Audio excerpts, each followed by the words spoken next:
Good evening, everyone, and a very warm welcome to today's CPD session brought to you by S. Chand Publishing.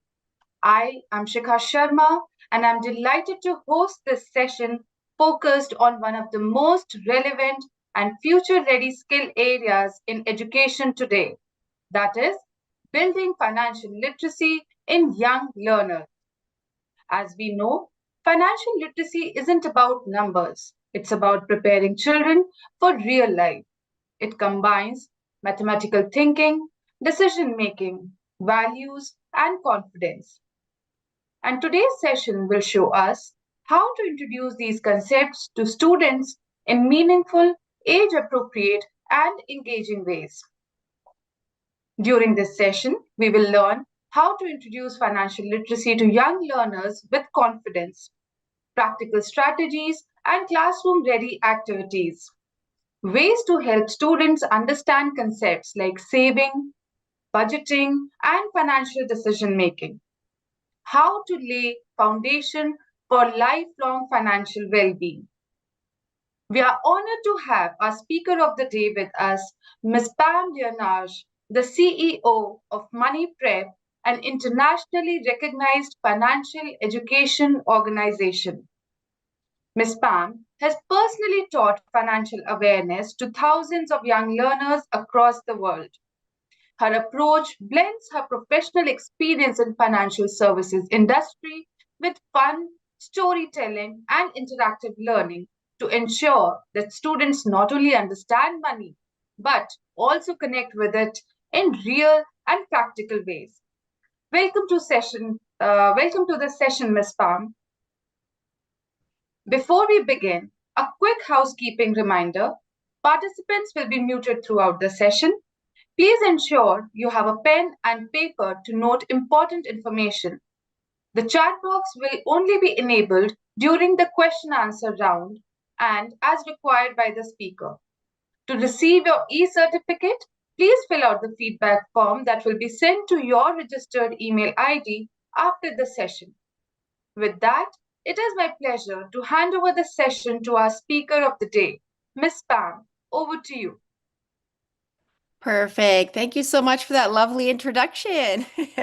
This is definitely a topic that I am really passionate about and really excited to discuss with everybody. It's so fantastic to see such a large number of teachers who are interested in bringing financial literacy to their classroom and to their students. It is definitely a life skill that is essential in today's day and age. So to do that, maybe what I'll first do is share my screen so that you can have a visual on everything that I'm talking about.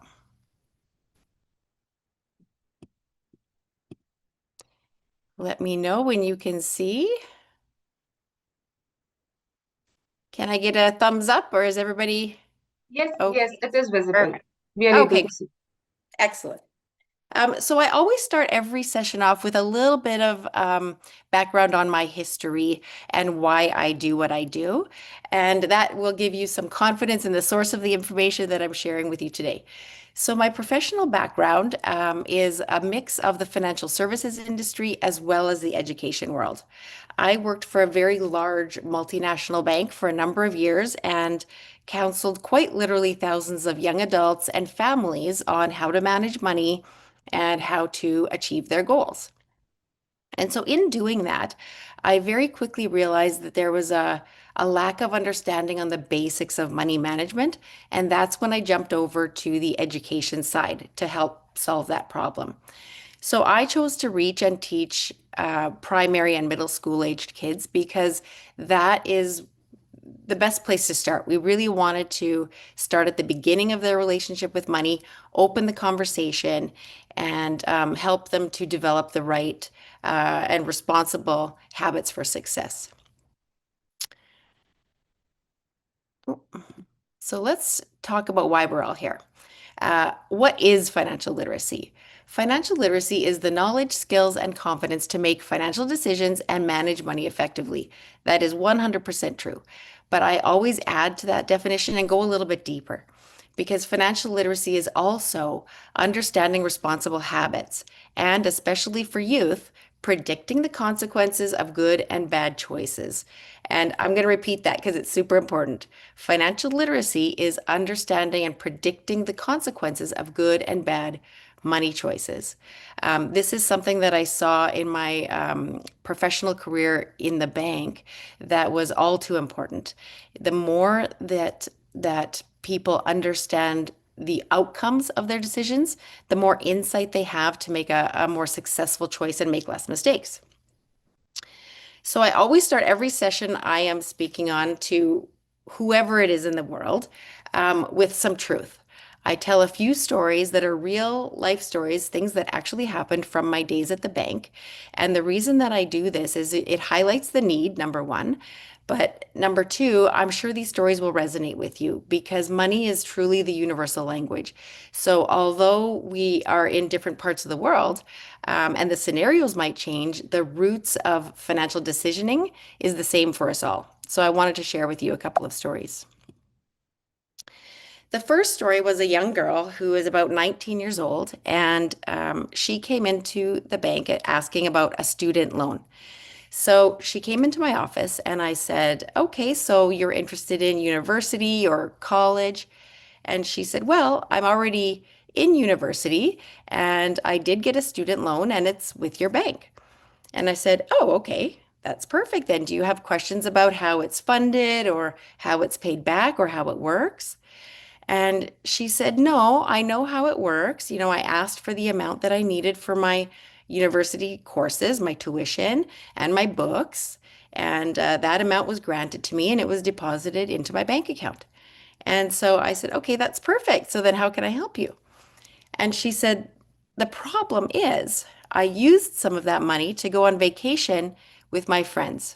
And now I don't have enough money to pay for my university courses, and I need these courses to get into the next set of courses.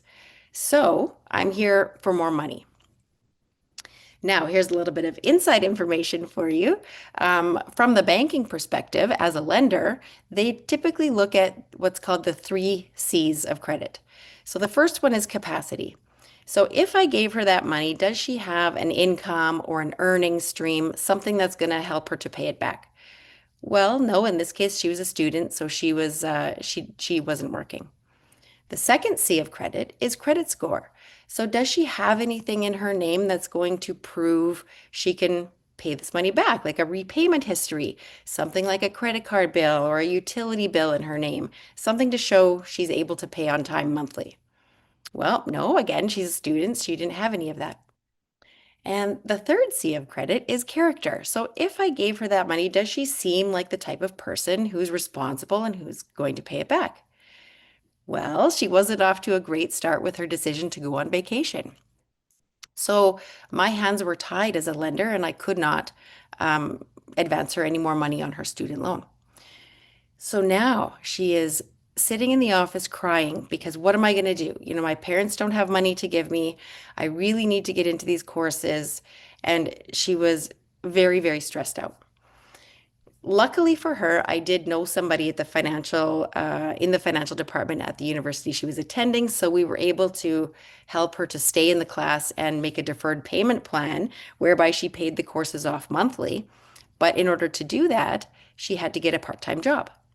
So that's one of the stories that always stuck with me because if she had understood the consequences of that decision to go on vacation and use that money for something that wasn't what it was intended for, she would have saved herself a lot of stress and a lot of worry. So that was one of the things that has always stuck with me. The second story I'm going to share with you is about a young man. Now, this is a completely different kind of situation. Excuse me. He was about 24, 25, and extremely intelligent young man. So he did everything right. He studied hard. He got into a very prestigious technical college. He graduated top of his class. He got a great job, a high-paying job with a global gaming studio. So he was doing everything right, you know, smart kid, studied hard, did all the right steps, and he ended up with a great high-paying job at the end of his academic career. So he thought, okay, you know what? I've done everything right so far. I'm doing so good. I'm getting this great high paying job. I'm going to treat myself and do something for myself that I've always wanted. And he happened to love vehicles. So he decided that he was going to borrow money for a vehicle, and it was going to be a super fancy one, and he was going to customize it exactly to what he wanted. Now, he was making a very high income. He had a significant income, and he decided to borrow right up to the maximum allowed. Um, but he thought again, okay, it's fine. I can afford the payment, so I'm going to go ahead and do this. So he bought a vehicle that had, fancy wheels, fancy paint job, fancy sound system. Everything was custom to him, and it was a very expensive vehicle. But again, it didn't seem to matter because he had a good paying job and he could afford the payment. So he was fine. He made those payments and everything was good for about a year and a half. And then the tech sector took a dive. And all of a sudden, there were people getting laid off, people losing their jobs. And he was one of the ones who was lucky enough to keep his job, but he had to take a significant reduction in pay. So now here's the problem. He borrowed when his income was super high. Now his income was much lower, so he could not afford the payment anymore.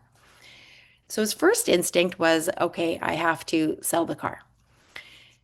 So he tried to sell the car, but again, it's a very expensive car. It's highly customized to him, and the market was down, so he couldn't sell it. So now he's really stuck in a position where he has this car, but he can't afford the payment and he can't sell it. So he came into the bank, he came into my office, and he quite literally dropped the keys on my desk and said, I can't afford this vehicle anymore. You have to take it back. So what happens in that scenario is the bank will take the vehicle back, will sell it at an auction, and whatever they get for it at the auction, they will put against the loan and the money owed. Now, the trick here is if they don't sell it for the amount that is owing on the loan, the borrower is still responsible for that shortfall. And so that is exactly what happened in this case. They did not sell it for the amount that he owed, so he wound up having to pay over time an additional, and this is a large amount, he had to pay an additional 20,000 US dollars. And that story also stuck with me because here's this young man who is incredibly intelligent, who made kind of an uninformed choice and now had to pay back 20,000 US dollars on something that he no longer owned. So again, that's a story of had he been able to make a money choice with insight or decide to buy that vehicle thinking ahead, he would have saved himself a lot of hardship and stress. So, the big lesson with these stories is that knowledge equals power. That is the knowledge to make an informed decision, to understand um, proper money management skills, and deciding with insight. That gives you power to make a more informed choice and a more successful choice. So now the question is, where do we get that knowledge? Where do we learn financial literacy knowledge? Well, for any child out there, there are two sources of knowledge, two main influencers that they have. The first is the parents and family, and the second is their teachers and their schools. Now let's talk about each one when it comes to financial literacy. So when you look at the parents, there are surveys and studies globally that say parents recognize that financial literacy is an essential life skill for their kids' future success. They know over 95% of parents understand that this is important, and they also want their kids to understand money better than they did. So there's definitely a recognition there that financial literacy is needed. But parents are busy, right? They're teaching all the other everyday skills that kids need to learn. They're teaching them how to cook, how to clean, how to fix things, how to be a good person, all those life skills. And the fact is, parents are still not fully comfortable talking about money. Generationally speaking, and even still today, personal finances is still somewhat of a taboo topic in households. They don't talk about it. So, parents, even though they recognize that, yes, we want our kids to understand these skills, they're not sure where to start or how to do it themselves. So, more and more, they are turning to schools to teach their kids financial literacy. And schools are up for the challenge. We've been seeing over the last decade, education administrators are moving towards life skill learning and a little bit away from rote theory. Now, when you look at life skill learning, especially over the past decade, financial literacy is top of the list. So it has been started to be added into curriculum and mandated globally. That's around the world. So that is an amazing thing to see, but it's not a new thing. Scandinavian countries have, in fact, been teaching financial literacy since the early 1900s, so for practically 100 years. And why have they been introducing it early? Because they know that it works. Um, if you look at the financial literacy rankings globally, the Scandinavian countries like Denmark, Sweden, Finland, um, they are all high on the ranking list because they have been teaching it for so long. And it has many other benefits for society and for life happiness, as they have proven. Research shows, and Scandinavian countries are confirming, that early financial education has the following results: higher salaries, less household stress, which is a huge one in today's day and age. Um, Kids who learn about money early are more likely to own a home in the future. They're more likely to pass on financial confidence. So these are all benefits to society that financial literacy lends to the students and to the economy in general. Now, there's one more source of knowledge for financial literacy that I want to mention, and that is the finance industry itself. So we're seeing a growing corporate governance to educate the public on the banking system and how it works. And one of example of this is the bank account access for minors under 16. This is something that banks and financial institutions offer universally around the world. Reserve Bank of India, no different, allows bank accounts for kids as young as 10. Um, the reasoning for this and the idea behind this is that if you encourage kids and young people, young folks, to participate in the banking system, they will understand what services are available and they might participate in those services. So those are things designed to help them achieve their goals. Things like loans for businesses, for homes, for big things in their lives, school, as well as investments and keeping money safe and compounding those investments.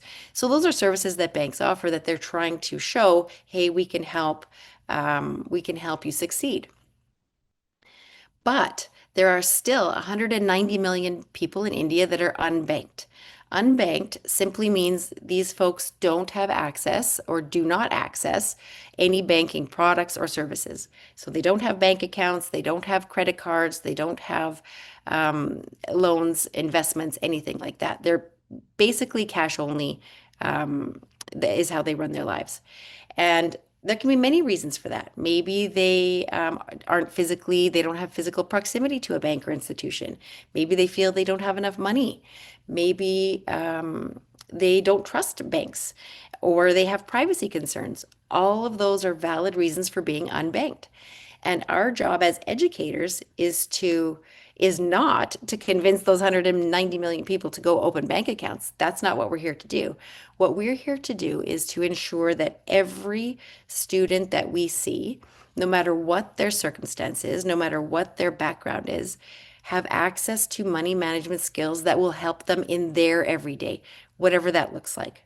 So if they're banked, if they're unbanked, it doesn't matter. What we want to do as educators to truly create a financially intelligent society is to help everybody, all students, all kids, understand how to manage money in whatever it looks like for them. So the question I always get is inevitably is, well, where do I start? And there are four foundational themes basically for financial literacy.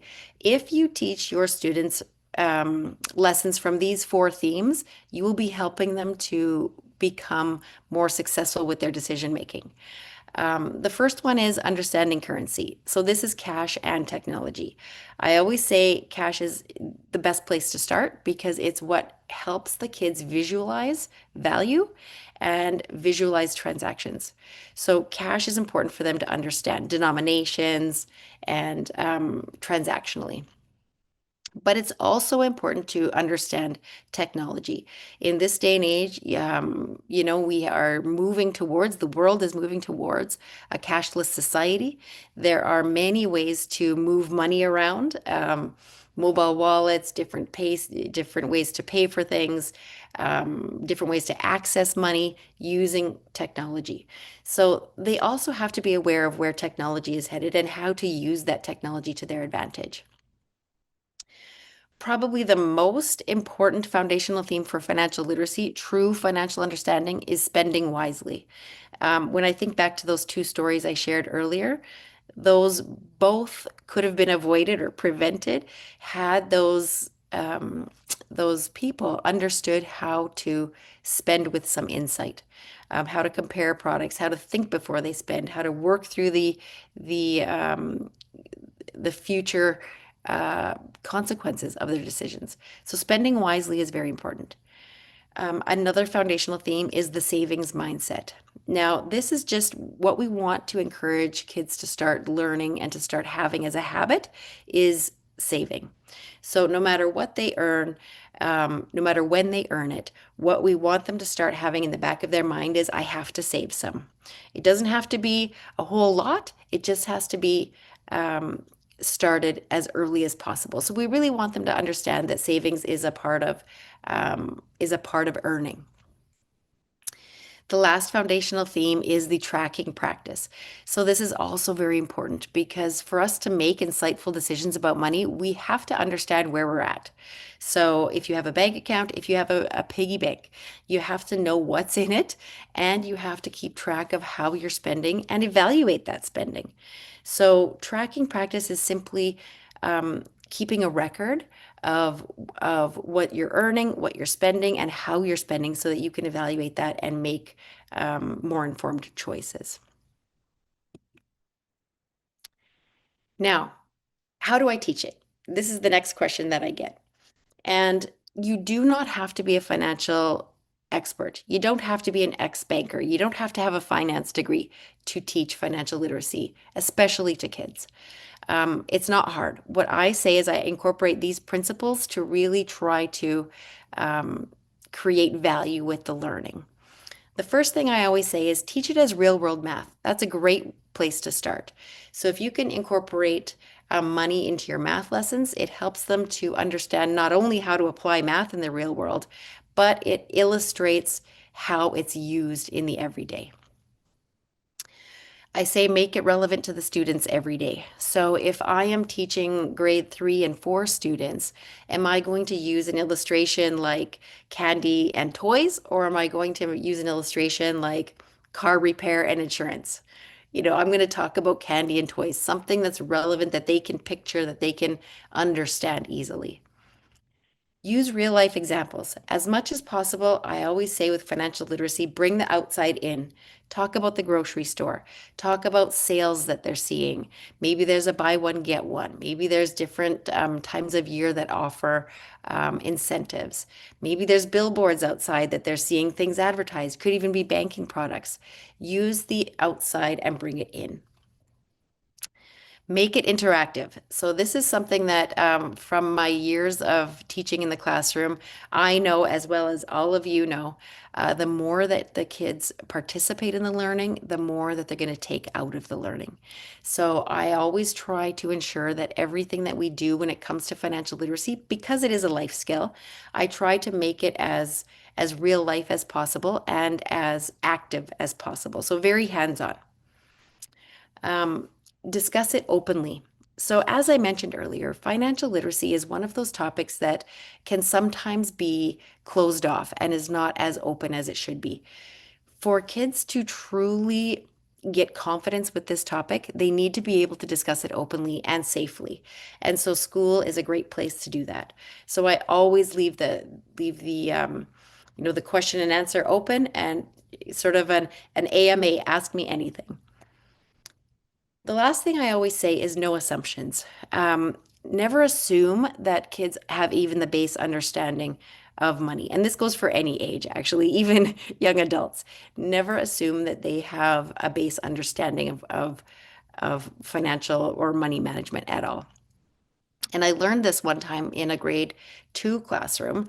I was doing an activity with the kids where we cut out of paper different denominations of money. So things that, coins, and they put the numbers on them, and bills, and they put the numbers on it and colored it and everything.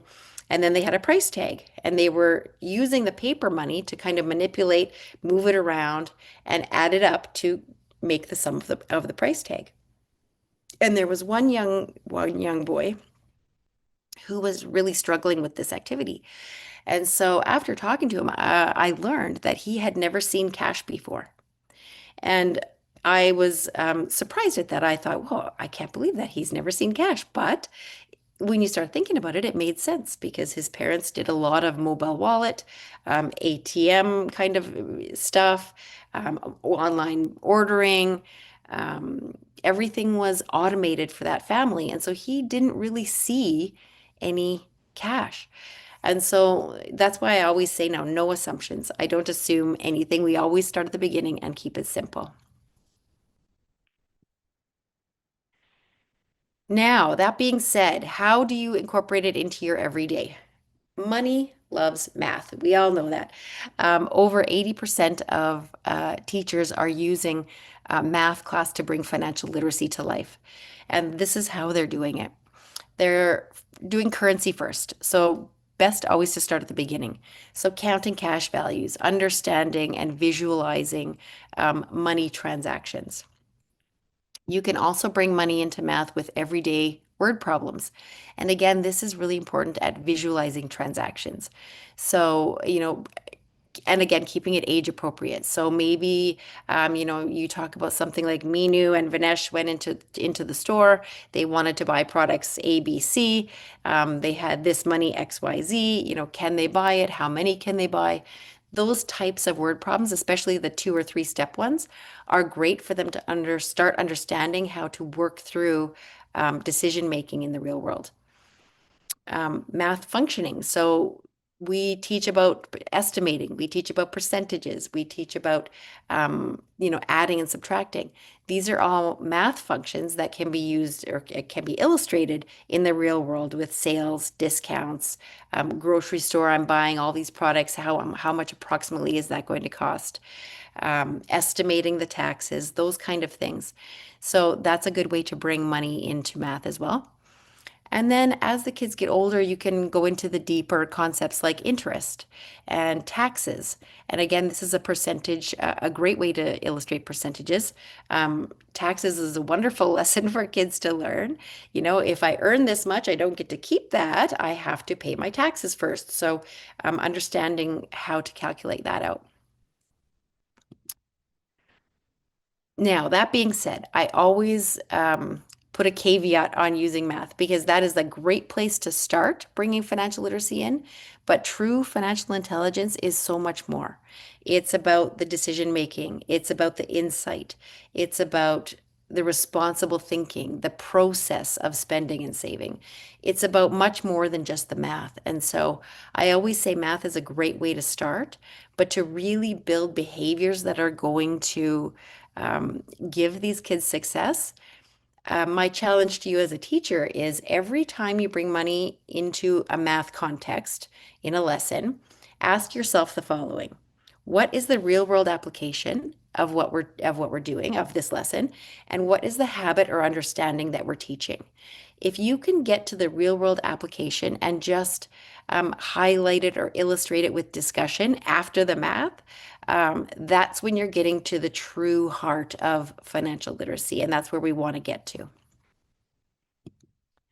I'm going to give you some examples. And so I've got a number of takeaways that I'm going to share with you that you can use in your classrooms tomorrow. And what I'll do when we go through these is show you how to take the discussion a little bit further and deeper so that we go past the math and more into the financial intelligence so that we can start building those thought processes and those habits. As we're going through these activities, what I'm hoping is that you'll look at these as if you're the student. So don't look at these activities as if you're a teacher. I want you to think about a student that in your class and really look at the activity as if you are that age. So the first one is, how many ways can I make 100 rupees? So seems pretty simple, right? This is a very math heavy activity. You show the coins or whatever denominations you want to show, and you ask them either individually or in groups, write down as many combinations as you can to make the sum of 100 rupees. So typically speaking, they might say, well, that's 100 ones, 5 20s, and they might draw it out or they might write it out. I give them about, 5 or 10 minutes, depending on if they're individual or if they're with a group, to go through this activity. And in the interest of time, we will just keep going because I know that there might be questions at the end, and I want to get through all of our activities. Um, but this is one that I quite often show as a starting point to bringing money into the conversation. And once you're done the activity, here's how to evaluate what they learned, what was learned. Transactionally, math-wise, well, they learned how to count money. They learned the currency value. They learned how to mix money to make a sum. So that's the math part. But now let's go that step deeper. And what did they learn for the real world? How does that lesson apply in the real world in their everyday? What you teach them with that is mental math. So they're looking at the coins, they're looking at how to manipulate the coins and quick money visualization. You're also teaching them without realizing it how to pay for an item. So the next time that they go into a store and they have a handful of change, they'll be able to look at it, count up what they need, and that gives them a lot more confidence with the transaction of being in front of a cashier. So there's definitely real world applications to that lesson. The next one is for about the same age group. This is maybe I would say grade 4 or 5, a little bit older maybe. And in this one, we go shopping. So I give them a budget. I say, you're going to shop for dinner and you have 2,000 rupees. You've got 4 of you in total, you and 3 friends. Now, here's your items to buy. Your shopping, your grocery store, in a sense. What are you going to buy? And make sure you don't overspend. So I give them again, they can do this in groups, they can discuss it, but they take a look at the items, they look at the costs, and then they write out a shopping list. So you will see that there are ready-made packets and there are ready-made cakes. And there are big bags of rice, bags of lentils, ice cream cartons. So there's a lot of different choices that they can make. And I always find that the discussion part on this activity is the most interesting. So transactionally, math-wise, what did you teach them? Well, they practiced how to add 3-digit numbers. They practiced how to balance an equation and stay under a 4-digit number. But what did you teach them about the real world? Well, this is practicing how to stay within a budget. But even more than that, this is where the discussion part comes in. This is a great activity for teaching them how to evaluate the cost effectiveness of their decisions and thinking ahead for tomorrow. Inevitably, I will have some kids who say, well, I'm going to buy 4 of the ready-made packets and 4 of the, there we go, 4 of the ready-made cakes. And that's my 2,000 rupees. And we're good. We have dinner for that evening. But then I'll have kids say, well, wait a second, if we buy the ready-made stuff, there's no money left over. And what are we going to do tomorrow? If I bought the bag of rice and the bag of lentils and the ice cream carton, I will have leftover ingredients for the next day. So it's a great discussion starter as well as a math lesson. Okay, the next activity is a little bit older, maybe let's say grade 4, 5, 6, somewhere in there. And I show them this cartoon. So I'll bring this cartoon up as a prompt for the beginning of my lesson. And I'll ask the class, what do you think this cartoon is about? And inevitably they will say, well, it's about taxes. And that's about as far as they'll get. And I say, correct, it's about taxes. And we're going to talk today about how to calculate, what percentage of tax comes off your income when you're earning money. And that's a great entry point to the math, to the calculation. But in the real world, what else are they learning about taxes? They are learning that taxes are automatic. With that, oh, hang on a second here. Sorry. There we go. There we go. They see that the tax collector there is a robot. So taxes are automatic. What else are they learning by looking at this? If you look a little bit deeper and highlight it for them, they're learning that the more you make, the more you pay. The bigger paycheck, the girl has the bigger paycheck with the sack, and she's got bills dropping out, and the boy has a smaller paycheck, and he's got coins dropping out. So the more you earn, the more you pay. And everybody pays no matter what. The other thing that this cartoon will show is what taxes go for. What do you get out of taxes? You have to pay them. So what is the benefit for you? Schools, roads, parks, things like that. So it's a great way to have a discussion about what the real world implication of those taxes are. So it's going deeper than the math. One time I extended this activity, this tax activity, and I asked some grade 4s to draw me a picture of their community because they pay taxes. So what does your community look like? What does your society look like because we pay taxes? And so this was one drawing that came onto my desk, and it was, I thought, pretty thorough because they had a school, they had a hospital, they had a police car in the bottom, a park, a garbage truck going down the middle, collecting bins, roadways, fire truck. So it had a lot of these benefits that you get from paying taxes. And I think that's an important lesson for kids as well, because it's not just about the math again, it's about how does it affect their real life. Okay, the next activity is a little bit older kids, grade 6, 7, 8. And this is a budgeting one. So Minu's monthly income is 30,000 rupees. And what we've listed here is a bunch of different expenses and how much she pays every month. So part A of this activity is, does she have a balanced budget? A balanced budget simply means she has a plan for every single rupee. And if you add up all those expenses, yes, this is a balanced budget. She earns 30,000 rupees, she spends 30,000 rupees. But then I asked this question to the class, is there anything that you think is missing? And they go through rent, utilities, transportation, groceries, entertainment, everything. And sometimes they get it and sometimes they don't. But what Minu is missing is savings. And so the bigger part of this activity, again, goes back to that theme, the savings mindset and the habit of adding savings into their budget. So the challenge for the kids is to create a new budget for Minu and to give her some savings. Now, I don't give them an amount.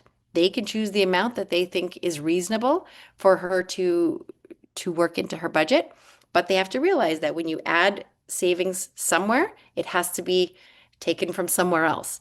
So maybe they take it out of the entertainment budget. Maybe they take it out of the clothing and extras budget. I once had a boy who put $5,000, 5,000 rupees in savings, and he reduced his rent to 5,000 rupees. And so I said, well, how is that going to work? Because typically rent is something that you can't adjust. And he said, well, I can because I'm going to get a roommate. And when I get a roommate, that roommate's going to pay half my rent. So I'm going to take that money and I'm going to put it into savings. And I thought, wow, well, that was a brilliant kind of insightful decision. So that student was really thinking ahead. And again, I don't prescribe how much they should save. I just want them to get in the idea that this is a part of your monthly plan. So transactionally, they learned how to add and subtract values. They learned how to balance an equation. In the real world, they learned about the common monthly expenses. So it shows them this is what you have to pay when you get out into the real world on your own. They learned how to plan for every rupee. Super important for financial literacy. It's how people get into trouble when they don't plan for it and they don't keep track. They also learn how to make priority decisions. So when they're looking at that expense list, they have to decide if I need to add savings in here, what can I let go of on the other side? So it's again practicing priority decisions when it comes to finances. And the last activity that we're going to go through, and I'll do this quickly for you, I know we're running out of time, is I asked the kids to draw three circles on a piece of paper and label them all. One is deposits, one is needs spending, and one is wants spending. Once they have those circles, I show them a spreadsheet. So this is Minu's transactions for the month of May. And you can see there's every day what she's spent or what has come into her account or out of her account. And so what I have the kids do is go through every transaction and put a tally mark in the circle that they think it belongs. So is it a deposit? It goes into the deposit circle. Is it a needs spending? It goes in the needs circle. Is it a wants spending? It goes in the wants circle. And so we do this exercise, and again, it can be done individually or in groups. But this one is one of my favorites because it is really a habit that I want all young kids to get used to, is to keeping aware of their bank balances. So transactionally, they learned how to read a spreadsheet. They learned how to use and count tally marks. But in the real world, what they're seeing here is that account balances go up and down. They're also learning how to identify needs versus wants. And that's, a big part of the basics of money management. And they also learned how to visualize spending for better planning. So when they take a look at those circles and they see lots of tally marks in the wants circle, well, now maybe it's time to evaluate why am I spending so much in the wants circle? What am I spending on? And it gives them that power to make more insightful choices when they can evaluate it. So I know we're out of time and we're going to have to leave some time for questions. But definitely, if you like what you're hearing, if you think that this is something that you can incorporate in your own classrooms, I would love for you to check out the Financial Literacy series by S. Chand. It is extremely well done, has a lot of activities and classroom participatory activities, all focused on the real world, all focused on habits and building responsible decision-making skills, and using fun and story to do so. Everything is blueprint style, so very easy to deliver. Like I said, you don't need to be a finance expert to bring this to your students, and they will most certainly, them and their families will most certainly be thankful that they're gaining these skills. I do have a QR code here for anybody who would like to join our Facebook financial literacy community. This is something new to us. We're starting to build a community to share, especially with educators, to share what's working in classrooms, what tips and tricks do you have, things like that we can share stories and best practices with each other. So feel free to join that. And thank you for your time. I really appreciate being here, and I am happy to answer any questions.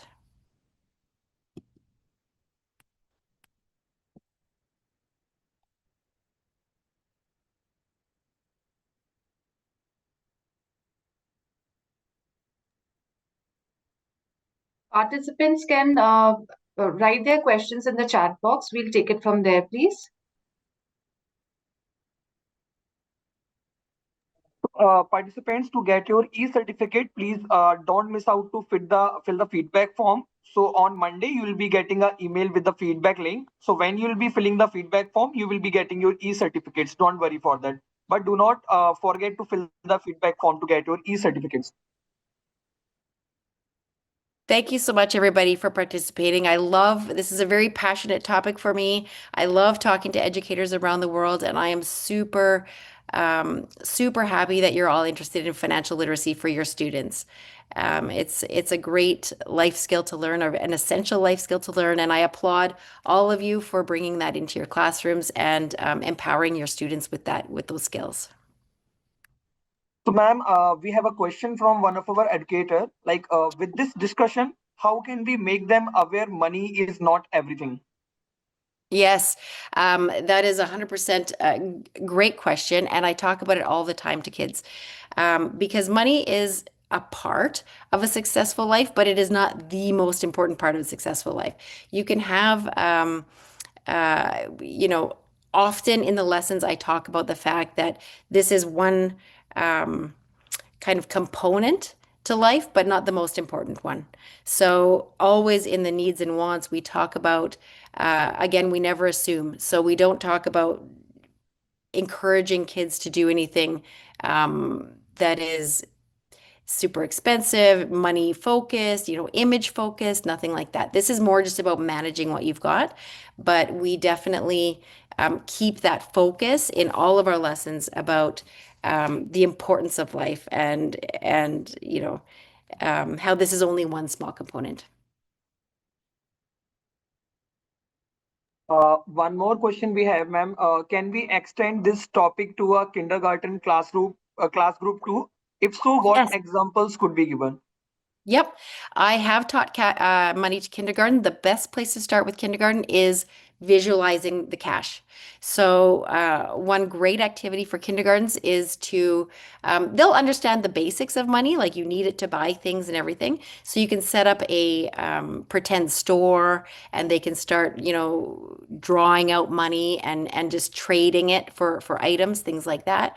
Or we've done things for kindergarten um, where they can create their own money. So I'll do a rectangle and a circle, and I'll help them to create their own money so that they're starting to visualize the value of it. Put a number on there. How much is it worth? Put some decorations on there.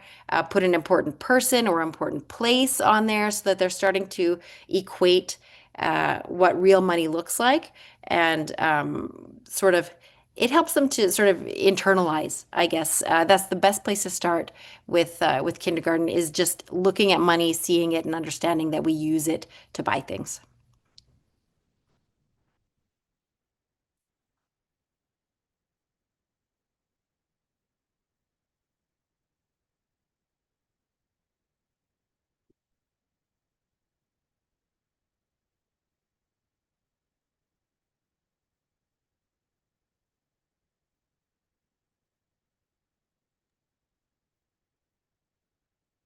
I'm just watching the chat. I see, can you share more activities like this? Yeah, our program and our series with S-Chan, the financial literacy series, is full of activities, and they are all classroom proven. So everything that's in our workbooks has been tested and used in classrooms already. So we know that they are working, and they're all customized to India market. So I think you'll enjoy it.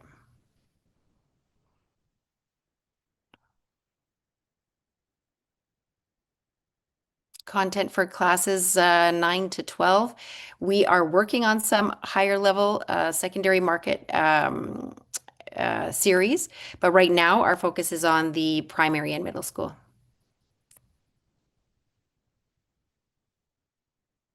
Yeah, grade 6 and 7 is there.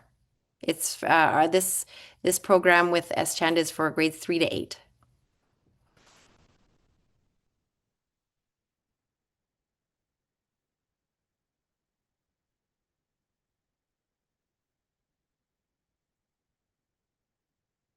Where can you find the information? Talk to your S-Chand representative and they can go through it with you. I'm glad to see people are teaching financial literacy. That's amazing. I love seeing that everybody globally is getting interested. This is wonderful.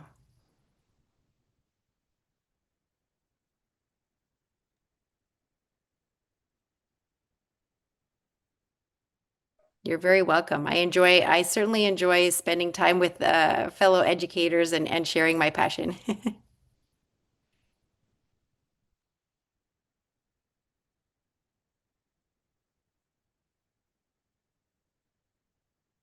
Right, ma'am. I think we have attended to most of the questions here. Uh, Good.